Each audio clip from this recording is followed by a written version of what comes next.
शेतकरी कर्जमाफीसाठी बच्चू कडू 28 ऑक्टोबरला नागपूरमध्ये भव्य मोर्चा काढणार आहेत आणि मोर्चाच्या आधी बावनकुळेंकडून बच्चू कडूंना बैठकीचं निमंत्रण देण्यात आलेलं आहे। शेतकरी कर्जमाफीसाठी बच्चू कडूंनी एल्गार पुकारला आहे। 28 ऑक्टोबरला नागपुरात भव्य मोर्चा काढला जाणार आहे।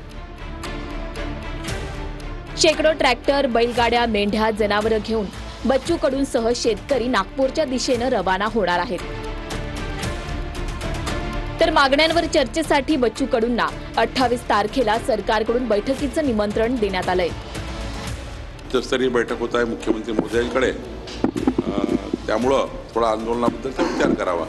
तर 28 तारखेला बैठकीत जो काही निर्णय होईल त्यावर मला वाटतं आंदोलनाची पुढची रूपरेषा ठरेल। तर त्यांची मागणी शेतकरी कर्जमाफीची आणि विविध मागण्या आहेत, त्यावरही चर्चा होईल या बैठकीत। सर्वच चर्चा होईल। त्यांनी मला एक निवेदन पाठवलेलं आहे, तो निवेदन मी आता त्याची बैठक निवेदनावर लागत आहे। निवेदनामध्ये सर्वच बाबीवर चर्चा